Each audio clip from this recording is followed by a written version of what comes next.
Okay, welcome back to our 2019 Honda Monkey build.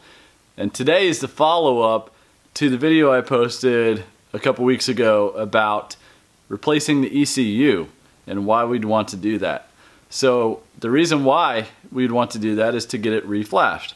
So that's exactly what I did, is get the ECU reflashed with the cam that I installed and the intake and the exhaust.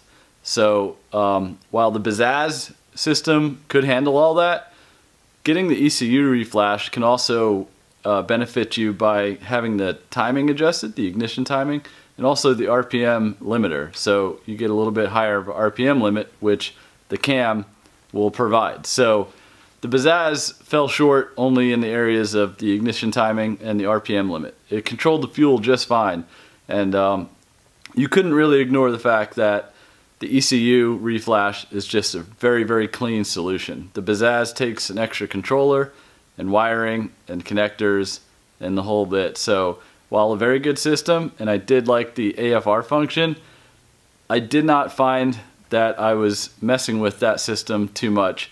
I just used the tune that came with it from Man in the Box, and it seemed to work really good, so I just left it alone. So I could see that system being a benefit when you'd want to go to the track or adjust for different weather conditions, or maybe for the person that really wants to tinker and tune.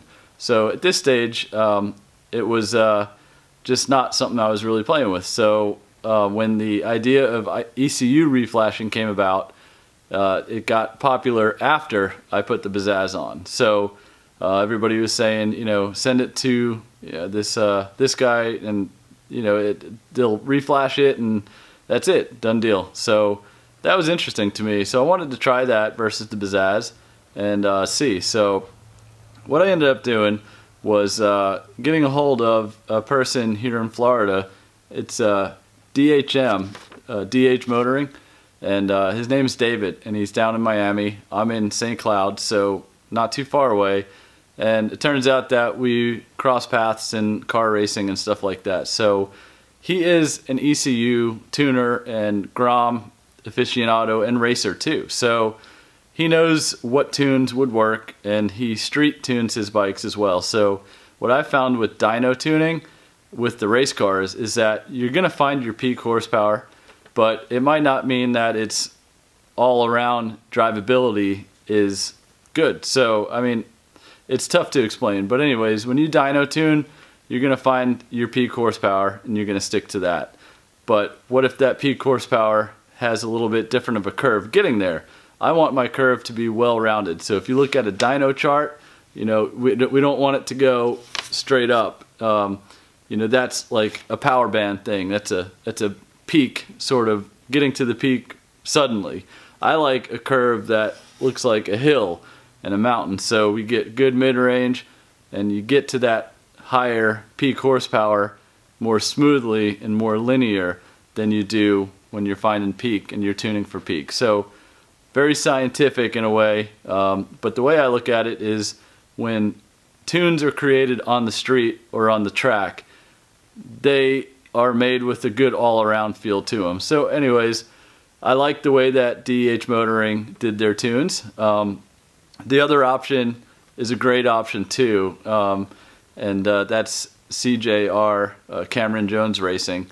And actually DH Motoring and Cameron Jones actually work together on a lot of their tunes. So anyways, you get the best of both worlds with this. Also, I wanted to just throw it to a guy that I knew, and the guy locally, and one that I knew you know, would be crossing my path in events in the future, and that I could possibly talk to and keep in contact about the tunes. Anyways, long story short, I got the ECU back. It is reflashed for the cam, for the intake, for the exhaust. RPM limits are raised, and the ignition timing is also altered. So basically, you get a piece of paper back, get your ECU back. You can buy the ECU through DH Motoring if you want. If you don't want to take your ECU out, I actually bought a new ECU and had that as my spare, basically, or you know, keep it stock thing. And then I sent my original ECU down to DH Motoring, and that's the one they modified. So I still have a perfectly brand new untouched ECU if I ever want to return the bike back to bone stock form. So that's the only drawback to ECU reflashing, is that your ECU is now going to have a flash on it, and that's something you yourself cannot change. So you have to send it back and ask for it to be reverted back to stock. So for as cheap as the ECUs were, I just bought a new one, and you know, it kind of a peace of mind thing that if something doesn't work out, I just throw the stock one back in, go back to stock, all good. So anyways, we're gonna get this ECU in, and the process is real simple, and I outlined that in a previous video when I talked about ECUs. So reference back to that if you want to see the process of removing and installing an ECU. And from here, what we're going to do is, the paper that came with the ECU says that you should initialize the ECU, reset it, and also reset the TPS sensor, throttle position sensor. So we're going to do those two things, and they suggest you do this before you go out on your first ride.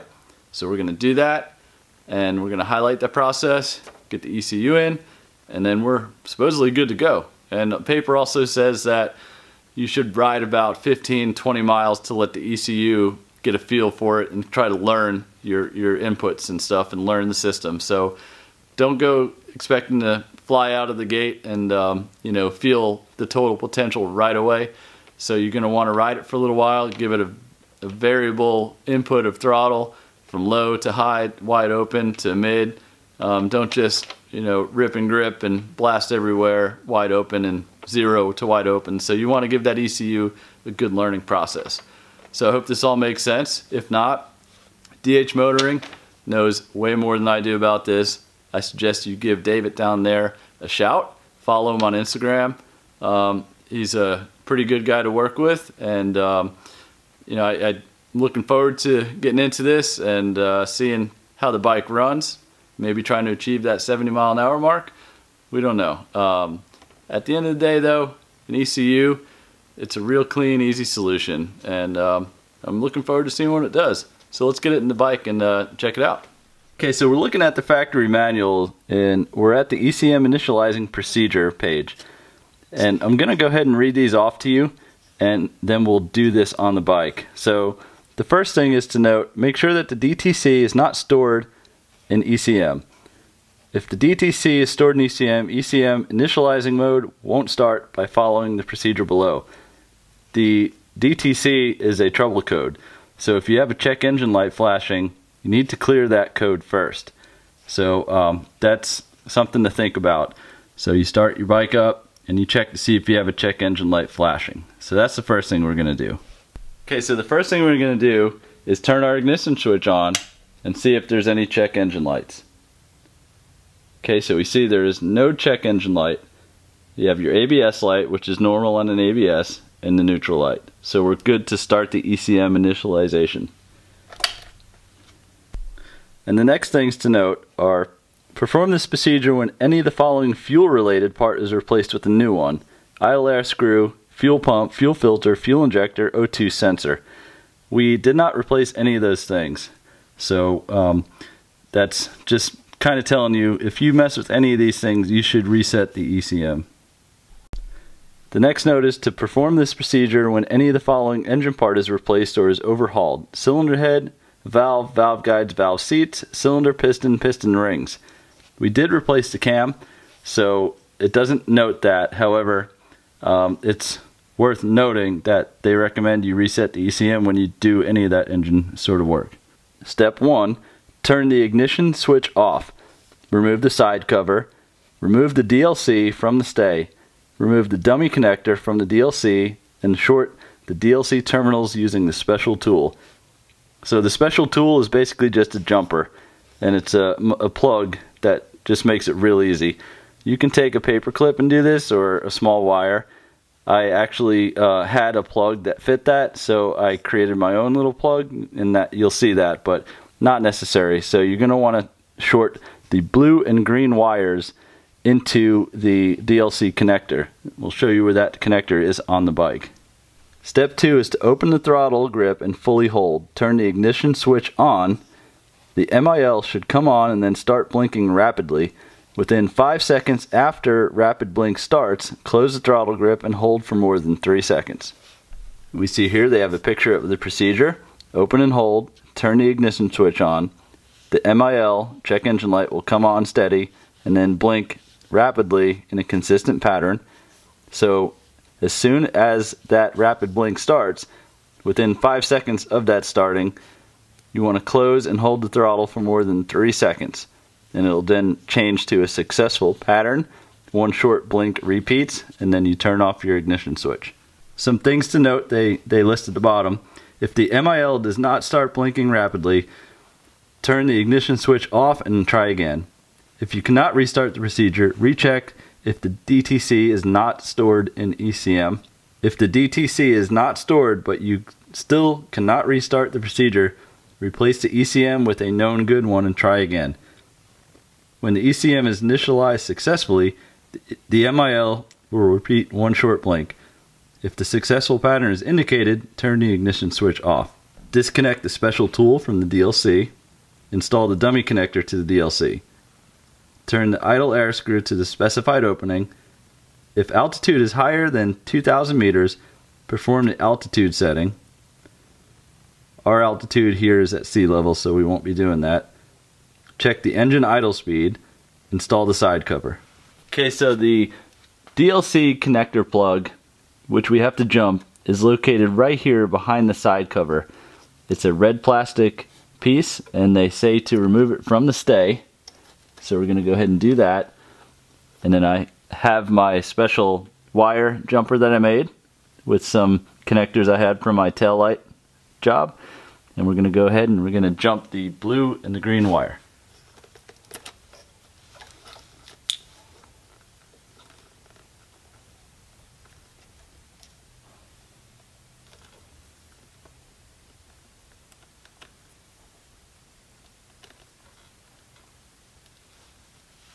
Okay, so our sequence of initializing is going to be to hold the throttle open, but it's also worth it to note you're going to want to have the kill switch on, because nothing will happen if that's not on. So you turn that on first, hold the throttle open, and then turn the key and turn it on, wait for that fast blink, and then after that fast blink, we're going to close the throttle, hold it for 3 seconds. I'm going to focus in on the gauge cluster for this so we can see the pattern. Okay, we're closing the throttle. Turn it on. We're going to wait for this fast blink.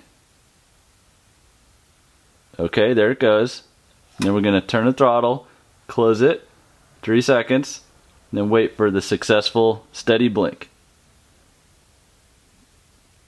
And it looks like it's the successful steady blink. So then we go ahead and turn our key off, and our ECM is initialized. Okay, so the next step is to reset the throttle position sensor. We're going to read through this. Make sure that the DTC is not stored in the ECM. If it's stored in the ECM, throttle position sensor reset mode won't start by following the procedure below. Perform this procedure when the throttle body is replaced with a new one. In our case, it suggests it, so we're going to do that. Turn the ignition switch off, remove the side cover, remove the DLC from the stay, remove the dummy connector from the DLC, and short the DLC terminals using the special tool. So we already had that done from the ECM initializing procedure, so that's already done. Disconnect the EOT sensor 2P black connector 1.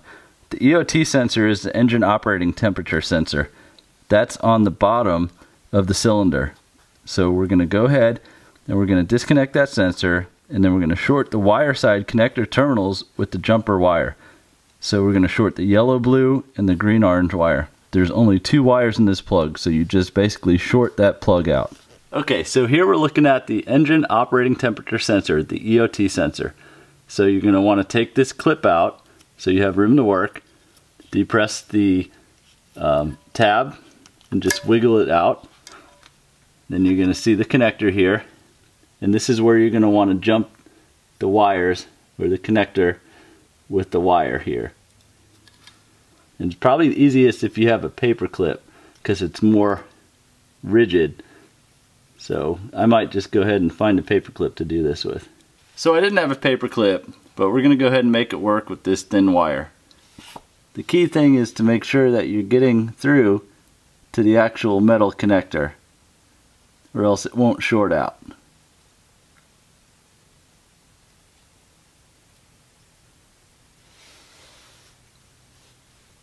Okay, so our process here is going to be to turn the ignition switch on, and when the MIL starts blinking, pull the jumper wire out, and then the MIL will start a different blinking pattern. So once again, just like with the ECM, make sure that you have your kill switch on, and then we're going to go ahead, turn the key, wait for that MIL, and then rip out that jumper connector. Okay, so I have my kill switch on, and then we're going to turn the key, wait for the MIL, rip the jumper out. So let's turn on the key, wait for the MIL. Okay, that's a pattern. Rip the jumper out, and now we have a successful pattern. So that's what we were looking for. Okay, the rest of this is a piece of cake. All we need to do is just reconnect our sensor.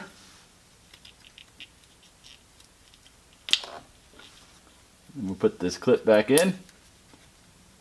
We're good there. Put the side cover back on, put the seat back on, and then we're ready to rock. Of course, we can't forget about our DLC connector here. We put the dummy connector back on there. Don't forget to put it back on its clip so it stays put.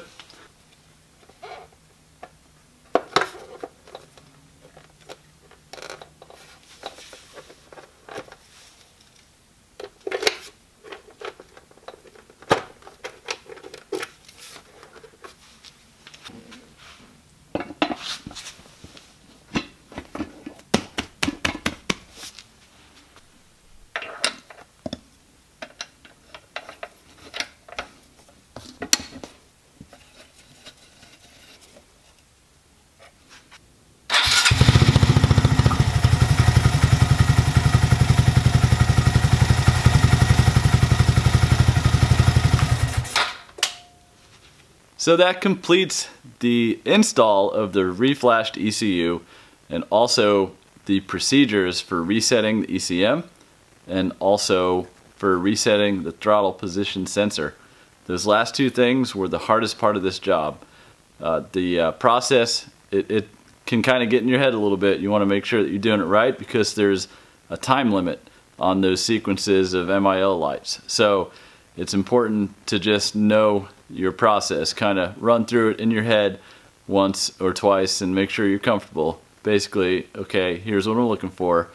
Turn the bike on, wait for that flash, and let the throttle go or pull that jumper out, and basically it's easy. So just have some confidence and just follow the factory manual. If you don't have one, I suggest you do have one, but if not, I'm here for you, and I have one, and I highlight most of the jobs and the processes within that manual before I do the jobs, and hopefully that helps you all out and instills a little bit of confidence in you for what I'm doing, because I'm not just winging it, I'm reading the manual. So hopefully that works for you, because it works for me, and going forward, that's how I like to do things. So this job is complete, and tomorrow we're going to ride it. So like I said earlier, make sure you ride for 15 minutes, 15 miles. I guess if you're riding 60 miles an hour, you could do 15 minutes, but 15 miles to 20 miles, and then give it some time to adjust, and then start blasting it and see where you go. I'm hoping that maybe I'll get up towards 70 miles an hour. I always had that number as something I'd like to achieve. Didn't worry about it for a little while, not worried about it now, but it'd be fun. Now that I have the cam, I think it'll be something I can achieve. With the exhaust and the intake alone, it wasn't something I was able to achieve. So with that, we'll see where this takes us.